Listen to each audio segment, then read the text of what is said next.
Hello students. तो आज का हमारा टॉपिक है rational number, chapter 9, 7th class.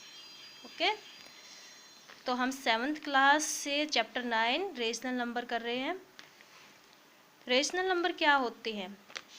A rational number is defined as a number that can be expressed in the form p by q where p and q are integers। Okay, यानी कि एक rational number को हम कैसे define कर सकते हैं? जो p बाई q की फॉर्म में हो, और p और q क्या होते हैं? इंटीजर्स। क्या होते हैं? इंटीजर्स, जहाँ पे q आपका जीरो नहीं हो सकता। ओके, q क्या नहीं हो सकता? जीरो नहीं हो सकता। अगर हम किसी भी संख्या को जीरो से डिवाइड करते हैं तो वो नॉट डिफाइंड आता है, यानी कि वो अपरिभाषित होता है। सम रेशनल नंबर, कुछ रेशनल नंबर्स मैं आपको दिखा रही हूँ। जैसे मान लो ये p है और ये q है, 4/5, ये p ये q -3/4, 2/3, यानी कि ये किस फॉर्म में लिखे हुए? p बाई q की, और यहाँ पे जो q है वो जीरो नहीं है। तो यहाँ पे p कौन कौन से हैं? 4 - 3 2, q 5 4 3।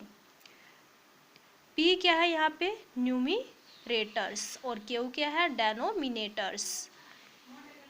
तो इंटीजर्स किसे कहते हैं? इंटीजर्स जैसे कि -3 -2 -1 0 1 2 3, ये सारे के सारे क्या है? इंटीजर्स। यानी कि होल नंबर्स के साथ जब हम नेगेटिव नंबर्स को ऐड कर लेते हैं तो वो क्या कहलाते हैं? इंटीजर्स। यानी कि ये एक बहुत बड़ा कलेक्शन है किसका? होल नंबर का और नेगेटिव नंबर का। यानी कि होल नंबर में हमारे नेचुरल नंबर भी आ गए हैं, और नेचुरल नंबर में जब हम जीरो ऐड कर देते हैं तो वो क्या हो जाते हैं? Whole number. यानी कि होल नंबर, नेचुरल नंबर और नेगेटिव नंबर, हमारे सारे के सारे नंबर किस में ऐड होते हैं? इंटीजर्स में। किस में ऐड होते हैं? इंटीजर्स में। तो आपको डिफरेंस समझ में आया होगा। नेचुरल नंबर किसे कहते हैं? जो 1 से स्टार्ट होते हैं, और होल नंबर जो 0 से स्टार्ट होते हैं, और नेगेटिव नंबर जो माइनस यानी कि नेगेटिव साइन रखते हैं। माइनस वाले जो इंटीजर्स होते हैं उनको हम क्या कहते हैं? Negative numbers. फ्रैक्शन किस फॉर्म में लिखा जाता है? फ्रैक्शन लिखा जाता है न्यूमिरेटर्स और डेनोमिनेटर्स की फॉर्म में। किसकी फॉर्म में? न्यूमिरेटर्स और डेनोमिनेटर्स की फॉर्म में। लेकिन फ्रैक्शन में और जो हम टॉपिक कर रहे हैं रेशनल नंबर्स, इनमें एक डिफरेंस है। क्या डिफरेंस है? जो रेशनल नंबर होते हैं हमारे वो नेगेटिव भी हो सकते हैं, बट जो हमारा फ्रैक्शन होता है वो नेगेटिव नंबर नहीं हो सकता। यानी कि फ्रैक्शन में जो ये न्यूमिरेटर्स और डेनोमिनेटर्स की फॉर्म है ये हमेशा पॉजिटिव होगी, बट जो रेशनल नंबर है उसमें हमारी p बाई क्यू की फॉर्म, यहाँ पे देखो ये पॉजिटिव है ये नेगेटिव, यानी कि नेगेटिव पॉजिटिव दोनों हो सकते हैं, लेकिन फ्रैक्शन में पॉजिटिव होते हैं। क्या होते हैं? पॉजिटिव। तो आपको ये टू क्वेश्चन के आंसर करने हैं। What are natural numbers and what are whole numbers. अभी अभी मैंने आपको बताया कि नेचुरल नंबर किसे कहते हैं और होल नंबर किसे कहते हैं। आगे इक्विवेलेंट रेशनल नंबर क्या होते हैं? इक्विवेलेंट रेशनल नंबर, जैसे कि मान लो मैंने ये एक रेशनल नंबर ले लिया है, अगर इसको मैं ऊपर नीचे एक ही टेबल से मल्टीप्लाई कर दूँ, मान लो मैंने इसको 2 से मल्टीप्लाई किया है और नीचे भी मैंने इसको किससे मल्टीप्लाई किया? 2 से, तो ये -4/6 ये किसके इक्विवेलेंट है? -2/3 के। क्यों? क्योंकि अगर मैं इसको फिर से 2 से डिवाइड कर दूँ तो ये फिर से हमारा -2/3 हमें फाइंड हो जाएगा।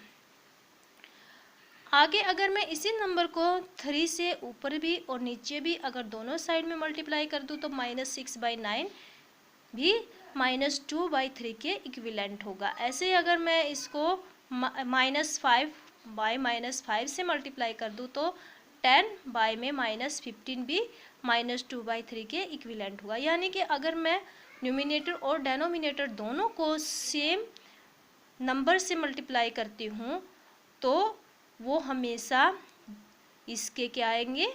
इक्विवेलेंट आएंगे। जो भी नंबर हम लेंगे, जो भी रेशनल नंबर हम लेंगे उसके क्या आएंगे? इक्विवेलेंट आएंगे। 10 -2/3 इक्वल -4/6 इक्वल 10/-15। अगर हम 10/15 को स्टैंडर्ड फॉर्म में लिखे तो इसको हम दोनों साइड क्या कर देंगे, -1 से मल्टीप्लाई कर देंगे तो ये स्टैंडर्ड फॉर्म में आ जाएगा, ये माइनस ऊपर आ जाएगा। क्योंकि हमारी स्टैंडर्ड फॉर्म क्या होती है, न्यूमिनेटर हमारा माइनस का होता है, डेनोमिनेटर हमारा माइनस का नहीं होता। हम वैसे ऐसे लिख सकते हैं, लेकिन हमारी स्टैंडर्ड फॉर्म कौन सी होगी, ये वाली हमारी स्टैंडर्ड फॉर्म होगी कि हमारा न्यूमिनेटर माइनस का होगा और डेनोमिनेटर किसका होगा, प्लस का होगा। तो -2/3 किसके इक्विवेलेंट है, -4/6 के, -15/10 के। क्योंकि अगर हम इनको सेम टेबल से डिवाइड कर देते हैं तो हमें ये रेशनल नंबर मिलेगा। Positive and negative rational number. अब पॉजिटिव रेशनल नंबर किसे कहते हैं और नेगेटिव रेशनल नंबर किसे कहते हैं, मैंने आपको अभी बताया भी है। पॉजिटिव रेशनल नंबर जिसमें न्यूमिनेटर और डेनोमिनेटर दोनों ही पॉजिटिव होते हैं, यानी कि ये दोनों के साथ प्लस का साइन होता है। जब कोई साइन नहीं होता तो ये प्लस के होते हैं, तो दोनों के साथ जब प्लस का साइन होता है तो ये कौन से रेशनल नंबर होते हैं, पॉजिटिव। बट नेगेटिव में क्या होता है, नेगेटिव में न्यूमिनेटर क्या होता है, नेगेटिव, और डेनोमिनेटर क्या होता है, पॉजिटिव।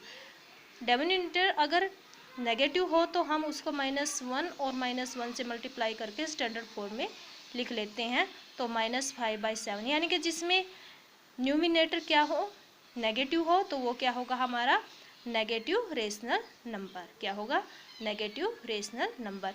ये ऐसे हो सकता है, लेकिन ये एक स्टैंडर्ड फॉर्म नहीं है, इसको हमें स्टैंडर्ड फॉर्म में लिखना पड़ता है। ओके, आगे है हम किसी रेशनल नंबर को रिड्यूस कैसे करते हैं।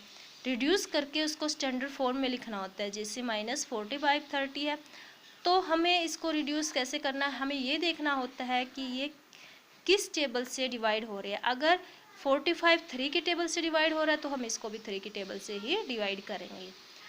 अगेन अगर ये 5 के टेबल से डिवाइड हो रहा है तो हम नीचे वाले को भी 5 के टेबल से ही डिवाइड करेंगे। हम अलग अलग टेबल से डिवाइड नहीं करेंगे, जब तक ये डिवाइड होते हम डिवाइड करते रहेंगे, और जो लास्ट में आ जाएगा वही हमारा रिड्यूसिंग स्टैंडर्ड फॉर्म आएगी। ओके, हम इसको एक तरीके से और कर सकते हैं। हम जैसे 3 और 5 से ये डिवाइड हो रहा था, हम इसको ये दोनों 15 की टेबल से भी डिवाइड हो रहे हैं, हम इन दोनों को 15 की टेबल से भी डिवाइड कर सकते हैं, तो भी हमारा आंसर सेम आएगा। यानी कि अगर आपको बड़ी टेबल से डिवाइड करना आता है, बड़ी टेबल से डिवाइड कर दीजिए। अगर छोटी टेबल से डिवाइड करना आता है तो आप 2 बार में 3 बार में डिवाइड कर सकते हैं।